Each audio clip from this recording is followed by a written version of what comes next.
Section 1. You will hear a man phoning to complain about a flight. First, you have some time to look at questions 1 to 3.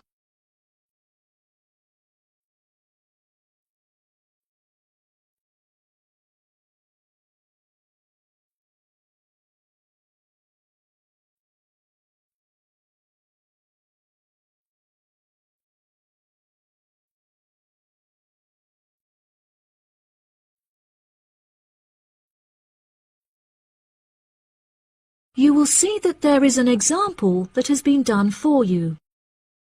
On this occasion only, the conversation relating to this will be played first. Hello, you have reached the complaints department. How can I help you? Yes, hello there. I am phoning to make a complaint regarding a flight that I took with you recently. Okay. There are some details I will need to take from you first. May I have your name, please? Jack Dawson. That's D-A-W-S-O-N. The name of the man is Jack Dawson, so Dawson has been written in the space. Now we shall begin. You should answer the questions as you listen, because you will not hear the recording a second time. Listen carefully and answer questions 1 to 3. Hello, you have reached the complaints department. How can I help you? Yes, hello there. I am phoning to make a complaint regarding a flight that I took with you recently. Okay. There are some details I will need to take from you first. May I have your name, please? Jack Dawson. That's D-A-W-S-O-N. And your address? It's 33 Hillcrest Road. That's Hillcrest. 33 Hillcrest Road. Is that in Exeter? Yes. And what is the postcode of the residence? It's AL698GQ. Thank you. Do you have a telephone number? Yes, the number at my office is 754688. That's good. And may I just take a home phone number for you in case of emergencies? No problem. It's 798662. Are they both local numbers? Yes. Before you hear the rest of the conversation, you have some time to look at questions 4 to 10.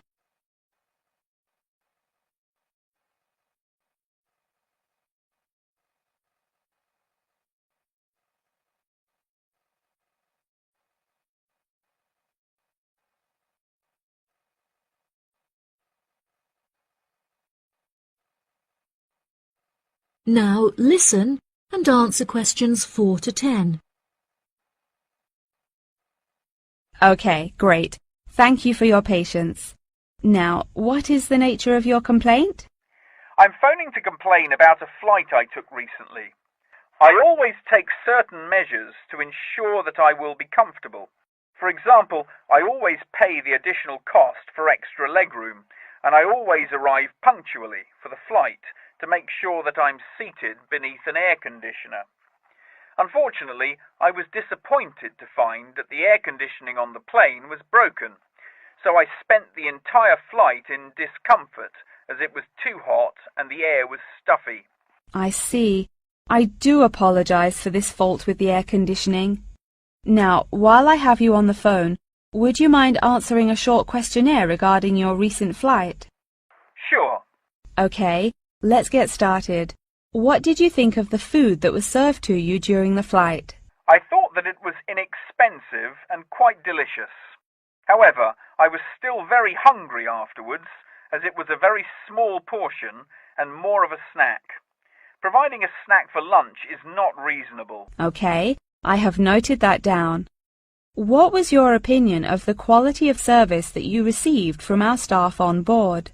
The staff was very helpful, but each time I pressed the button to request service, it took a long time for a staff member to arrive.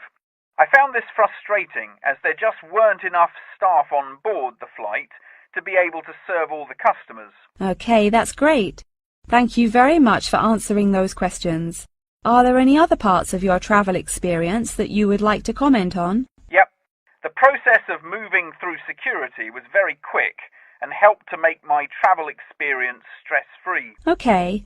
Do you have any extra comments on the services you received during the flight? Yes, I thought that the seats were very uncomfortable and looked very old. They were also in need of repair, as the recline feature on my chair was broken, so I could not go to sleep for the whole flight. Luckily, the entertainment facilities were very good, so I was able to distract myself by watching movies. Thank you so much for taking the time to answer all of my questions. We would like to offer you some gifts as a goodwill gesture, with a 20% discount on the cost of your hotel stay. We also appreciate that international calls to your home country can be expensive, and we are sure that you would like to keep your family updated on your travels. So please accept a phone card which has a credit of £20. Oh, that's really great. Thank you so much for the gifts. No problem. We look forward to having you travel with us again soon. Have a fantastic vacation. Thanks. Bye. That is the end of section 1. You now have half a minute to check your answers.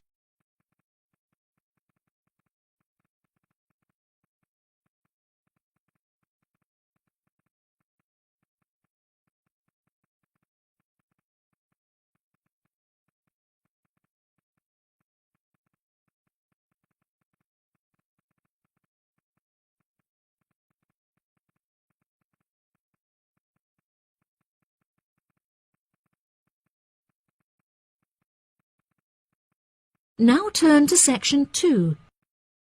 Section 2. You will hear part of a talk given by a member of staff at a car rental company.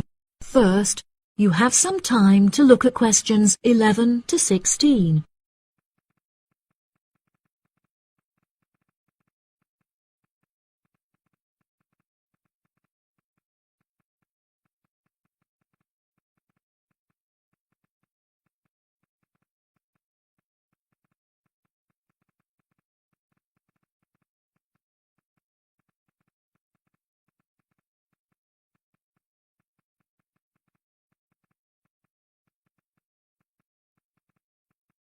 Now listen carefully and answer questions 11 to 16. Good morning, listeners, and welcome back to Star Radio. Today on the show, we have a visitor from Yazoo Car Rental, who is going to give us an insight into his company and into the public transport system. Welcome, Jonathan. Thank you for having me. Yes, I would like to start by introducing my company, Yazoo Car Rental. We are the cheapest and most reliable rental company in the city and have won multiple awards for the quality of our services. This success did not come easily, however, and it proved important that we stay fresh and are always thinking of ways to attract new customers. Our first attempt to do this was to offer a free gift with every car rental, which we were confident the customers would be very interested in. The offer of a free Hoover with each rental, however, did not attract any new customers, so we quite quickly stopped offering it. In 2002, a new taxi company opened next door to us, and we started losing a lot of business to them. So we introduced an offer that we hoped might compete with their service. We offered a new package where you could rent a car with a driver for a small extra fee. By introducing this offer, we found that all of our customers preferred to drive the cars themselves. So again, this offer was unsuccessful in attracting more customers. Learning from these mistakes, we decided to offer a package service where the customer no longer had to come to our offices to pick up the rental car. Instead, we could drop off and pick up the car anywhere in the city to make the customer's experience a lot more stress-free. This offer was very popular and increased our profits by 30%. In order to attract a younger demographic, we updated the models of cars that we offered for rental. We began offering more trendy cars, such as minis and smart cars, that we thought might appeal to the younger crowd, and we also purchased them in more fun colours like reds and greens. This offer attracted some new customers of a younger age group, however not as many as we hoped. Next, I decided to offer our services at a discounted price on our website where it could be seen by thousands of people. I thought that this could be a great way to attract a number of new customers who would never have heard of us before, and it worked fantastically well. Following the success of the discount offer, we had so many customers that it became necessary to open a new branch of the company in the centre of the city. The cost of renting offices in the city centre was very high, so we hoped that our profits would justify this expensive decision. We made enough profit to keep our city centre offices open, but we had hoped for a greater increase in customer numbers. Before you hear the rest of the talk, you have some time to look at questions 17 to 20.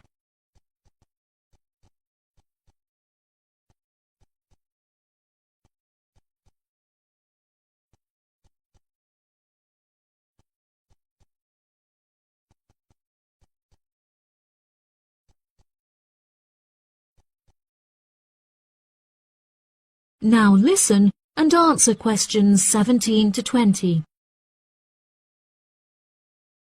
Now for the second part of my talk, which is on the topic of public transport.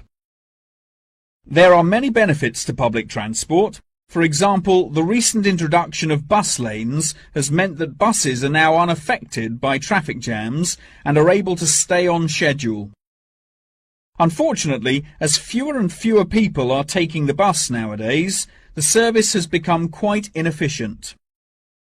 This reduction in passengers may be due to the stories in the newspaper about the dangers posed to pedestrian safety by the buses. However, this is largely untrue, as buses are responsible for far less pedestrian-related accidents than cars.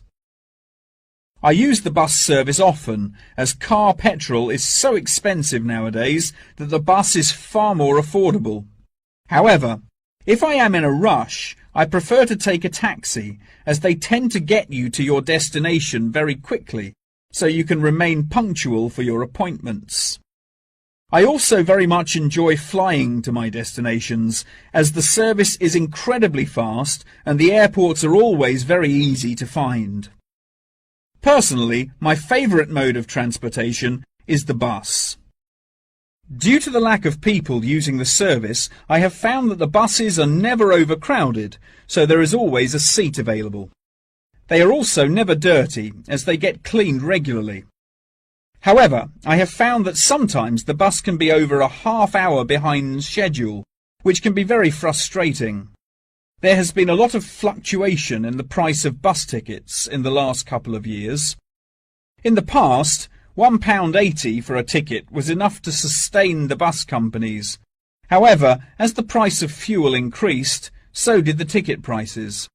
Now the ticket prices are declining as the bus companies try to encourage more people to use their service again. Well, that's all from me today. Thank you for listening. That is the end of section 2. You now have half a minute to check your answers.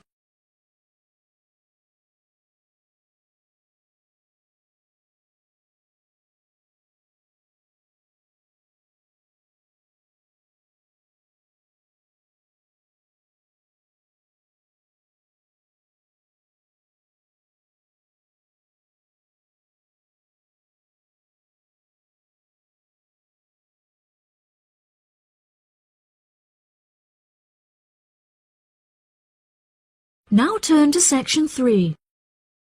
Section 3. You will hear a conversation between a student and her professor discussing an assignment. First, you have some time to look at questions 21 to 25.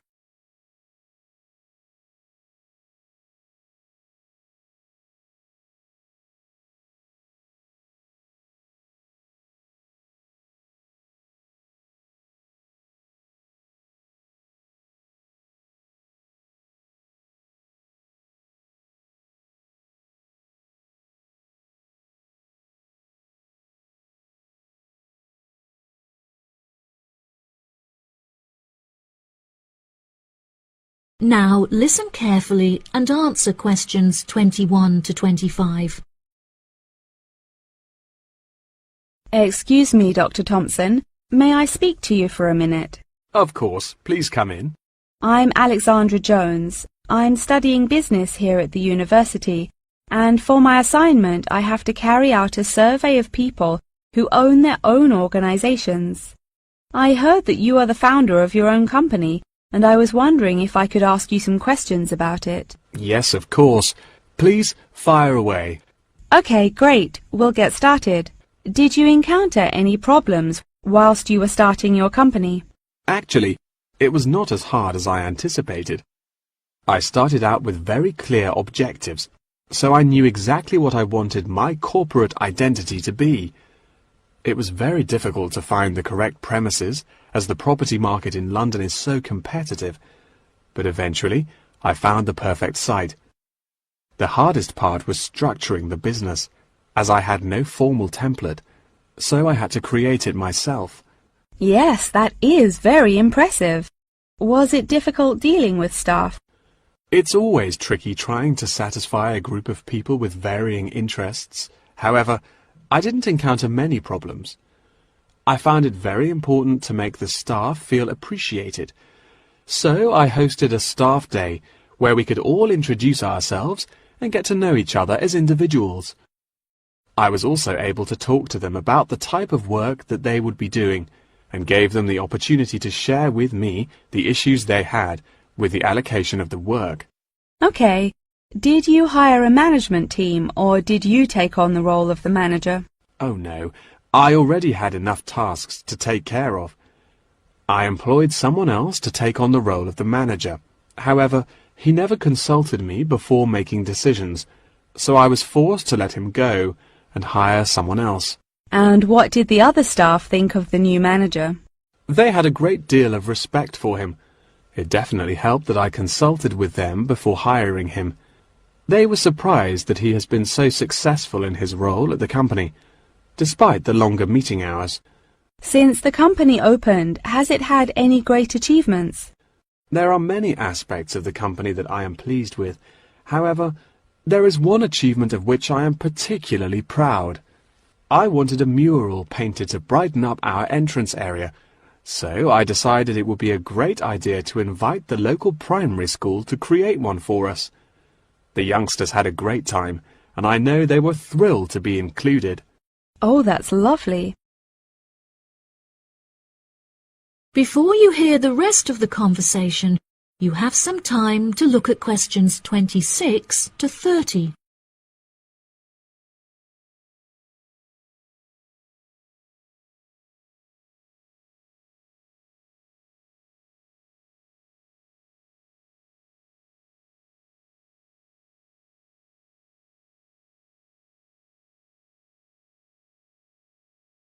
Now listen and answer questions 26 to 30. Have you encountered any major problems since you opened the company? Yes, we are always encountering issues with employment because it is very hard to find people who are qualified for the roles that we are offering. But unfortunately, there is no solution to this. One of our administrators also recently left to go on maternity leave, which put us in a tricky situation. However, we have managed to find a temporary replacement for her. It's also now approaching the period when we must carry out our financial training, so I need to find a venue with enough space to hold everyone. It will be interesting trying to organize that event. Oh gosh, I can imagine. I find it hard enough to organize myself. Organization is a difficult thing to master, but it is also essential for success. Whilst I was learning how to stay organized, I realized that the role of motivation is essential. Okay, that's great. I also suggest that you visit the library, as there is a section on culture that will have some very valuable material on how to develop your organization skills. Okay, I'll head to the library when we're finished. I think you will find it very useful. They also have a collection of documentaries on the subject of personal organization, and I suggest that you look up the literature on management of change. I personally found these sources incredibly useful. Articles are also a valuable resource, and we have a whole collection of them in our university library. I advise that you look at Section 2, where you will find articles on the nature of volunteering. That's great. Thank you so much for your help. No problem. That is the end of Section 3. You now have half a minute to check your answers.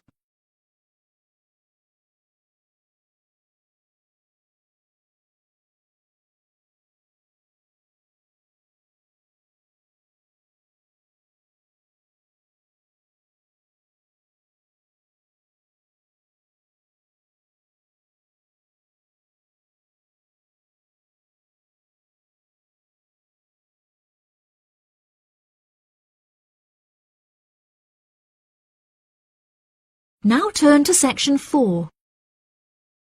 Section 4. You will hear a talk on the research of architecture. First, you have some time to look at questions 31 to 40.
Now listen carefully and answer questions 31 to 40.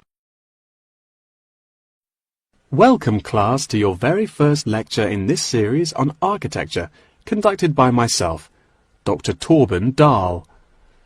Today we will be looking into the relationship between climate and architecture, where I will be giving you a critical overview of the main climate influences that shape the design of buildings. Throughout this lecture series, we will be looking at the latest research into climatic design carried out by experts in the field, in addition to case studies and examples drawn from modernist practice, both in cities and rural areas. Now, acid rain is one of the climatic elements with the most devastating effects on our architecture. The chemicals in acid rain can cause paint to peel, corrosion of steel structures such as bridges, and erosion of stone statues. Since the 1970s, our government has been making great effort to reduce the release of these chemicals into the atmosphere, with positive results. Private organizations have also been raising awareness and funds, and recently received a huge donation from the bank. It is interesting to look at the studies that have been carried out into the effects of acid rain at varying altitudes. Research has shown that there are lower levels of acid in the damaging pollutants at higher altitudes, meaning that skyscrapers are much less vulnerable to the negative effects, as they are exposed to acid rain with far lower levels of damaging pollutants. Recently, the ALTA project was founded to carry out further research into acid rain.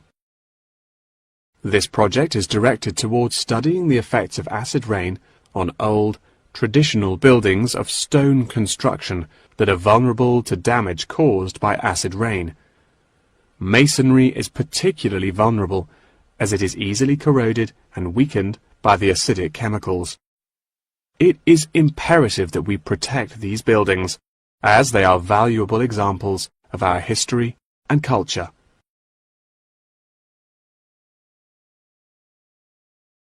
Pollution is one of the main sources of concern in the present day.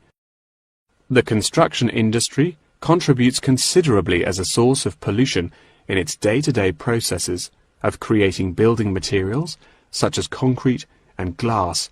However, more new sustainable methods are being developed to counter this. A recent case study for this is Sky Tower, whose windows have been made from recycled glass to prevent pollution from the glass-making process. Water is the most problematic element to be considered in construction. It is imperative that construction elements, such as the insulation, are fitted into the building in dry weather to prevent it from getting wet.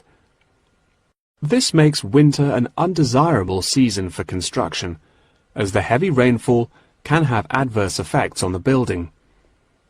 Another climate type that has an enormous effect on buildings is humidity.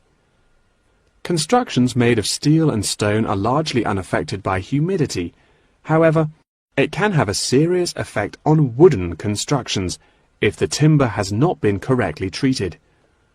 Moisture from the air can condense in the grain of the wood, which then swells and shrinks in proportion to the magnitude of change in its moisture content. This variation in size can have disastrous consequences. In areas of the world that are prone to earthquakes, certain design and environmental conditions are preferable for protecting buildings in the event of a tremor. Engineers have come up with numerous building procedures to help minimize shaking in buildings. For example, tall buildings have height restrictions and counterweights, and multi-story buildings have reinforced floors and walls. Ground conditions are a cause for worry in many constructions, as often the soil is of the wrong density to protect the foundations. Luckily, technology has now been developed that can help to minimize damage by earthquakes. Seismic sensors can give prior warning when an earthquake is about to happen, so that preparations can be made to protect both the people and the buildings from harm. The movement of building structures can now also be measured and monitored over time by architects. It has been expressed by architects within the design community that it would be valuable to be given special courses for designing buildings within earthquake zones. Guidelines are also expected to be produced by the government in the near future that will give architects a universal checklist to follow. That wraps up the lecture for today. Please remember that attendance is mandatory. That is the end of section 4. You now have half a minute to check your answers.